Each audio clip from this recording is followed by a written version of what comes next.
নববী থেকে কয়েকটা হাদিস আমি আপনাদের সম্মুখে তেলাওয়াত করেছি। অতটুকুই বলি আমার বক্তব্য শেষ করব। অতএব আমার সামনে যে বাবারা আমার নওজোয়ান ভাইয়েরা বসে আছে গো, আপনাদের বিনম্র ভাবে একটাই অনুরোধ থাকবে রে বন্ধু, এই স্টেজে বসে এই কুলসির মধ্যে বসে হাজারো লাখ উলামায়ে কেরাম দ্বীনের কথা বলেছি। সুর যদি ভালো হয়, শ্রোতা তেমন একটু মজা পায়, ভালো হয়, তাহলে তাহারা অল্প সময় বসে, সুর যদি ভালো না হয় তাহারা শ্রোতারা চলে যায়। কথা কোন ঠিক কিনা নাই? আমার কথা হলো, আমরা উলামায়ে কেরাম ওয়াজ করেছি, কোরআন থেকে সুন্নাত থেকে বয়ান করেছি। অতএব আমরা চলে গেছি, কিন্তু জাতির পরিবর্তন এখনো হয় নাই। কথা বুঝতেছেন? একটু কথা ঠিক কিনা না? জাতির পরিবর্তন নাই। যেইখানে আমাদের মুসলমান জাতি, সেই তার জায়গার মধ্যে আছে। আমার বাবাজিরা, আমার বন্ধুগণ, আল্লাহ সুবহানাহু ওয়া তাআলার পছন্দনীয় যে জায়গাটা, ওই জায়গাটা আমরা চিনতে পেরেছি নাকি বলেন? সবাই একটু জোরে বলেন আল্লাহর ঘর বাইতুল্লাহ, বলেন সুবহানাল্লাহ। আর আল্লাহ রাব্বুল আলামিনের যে না পছন্দনীয় জায়গাটা, ওই জায়গাটাও নবী আমাদেরকে বলে দিয়েছেন, সেইটাও আমরা চিনতে পেরেছি। চিনতে পারছি কিনা ভাই?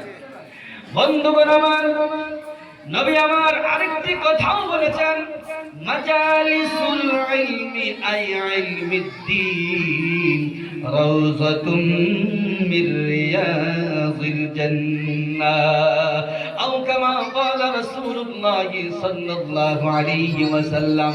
মুসলমান বাবারা রে, ও আমার নওজোয়ান যুবক, আমিও তোমার মতো যুবক।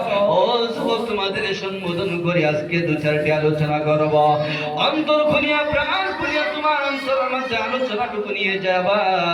ও যুবক, আল্লাহর হাবিব সাল্লাল্লাহু আলাইহি ওয়াসাল্লাম বলেন, এইটা এমন একটা সামিয়ানার নিচে আমরা যারা বসেছি, এটা হয়ে থাকলো রাউযাতুম মিন রিয়াযিল জান্নাহ, ওটা হয়ে থাকলো আরে ইসমির দুনিয়ার জমিনের মধ্যে আল্লাহর জান্নাত। সুবহানাল্লাহ।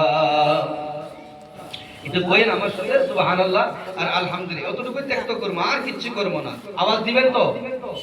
আর ভাই কোন শুনে দেন, আওয়াজ দিবেন তো? আওয়াজ দিবেন। ওই কথাই তো বলছি, 1000 টাকা চাঁদা দোষী না তো? চাঁদা দোষী কি? তাহলে আওয়াজটা শুধু জুড়ে দিবেন, আর সুবহানাল্লাহ আলহামদুলিল্লাহ জুড়ে কইেন। ও তোর কি আপত্তি? বন্ধুগণ আমার, আল্লাহর নবী সাল্লাল্লাহু আলাইহি ওয়াসাল্লাম বলেছেন, আগে দুইটা কথা বলেছেন, কথাগুলো গভীর মনোযোগ দিয়ে কথাগুলো বোঝার চেষ্টা করবেন। আল্লাহর সামনে পছন্দের জায়গা হলো মসজিদ, আর নিকৃষ্ট জায়গা হয়ে থাকলো বাজার। নবী অন্য হাদিসের মধ্যে বলেন, এই জমিনের মধ্যে আরেকটা জায়গা আছে, যে জায়গার মধ্যে আল্লাহর কোরআনের আলোচনা করা হয়, নবীর সুন্নতের কথা আলোচনা করা হয়, ওই জায়গাটাই আল্লাহর নজদিক জান্নাতের আরেকটা বারাখানা। সুবহানাল্লাহ। ও আমার মুসলমান বাবার, আমার ভাইরা, আল্লাহর হাবিব লা ইয়াকুনু কওমুন ইয়াযকুরুনাল্লাহ ইল্লা হাফাতহুমুল মালায়েকা ওয়া গাশিয়াতুহুমুর রাহমাহ ওয়া নাযালাত আলাইহিমুস সাকিনাহ ওয়া যাকারাহুমুল্লাহু ফী মান ইনদাহ। বলেন না সুবহানাল্লাহ। বন্ধুরা আমার, নবী আমার এই যে সামিয়ানার নিচে আমরা যারা বসলাম, আমাদের জন্য নবী আমাদের বলে দিয়েছেন, তোমরা যেখানে দ্বীনের কথা বলতেছ, শুনতেছ, যেখানে কোরআনের কথা সুন্নতের আলোচনা হইতেছে, তুমি মনে করিও না ও মুসলমান যুবক রে, তুমি মনে ভাবিও না যে তুমি একা তুমি বসে রয়েছ। তোমার সামনে, তোমার পিছনে, তোমার ডানে এবং তোমার পিছনে আল্লাহ সুবহানাহু ওয়া তাআলার অসংখ্য রহমতের ফেরেশতা তোমার চতুর্পাশে কেরামত করে নিয়েছে। বিশ্বাস হয় কি হয় না? অবাই কোন বিশ্বাস হয় কি হয় না? গাশিয়াতুহুমুর রাহমা ওয়া নাযালাত আলাইহিমুস সাকিনাহ। আল্লাহর হাবিব বলেন, তোমার চতুর্পাশে আল্লাহ রহমতের ফেরেশতাগুলো তেমনি ভাবে কেরামত করে রাখছে।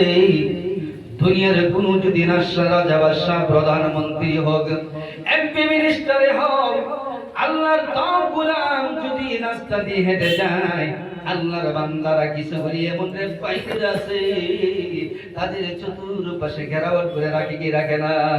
কোন না রাখে কি রাখে না? রাখে। ওইটা হয়তো হয়ে থাকলো অল্প সময়ের জন্য।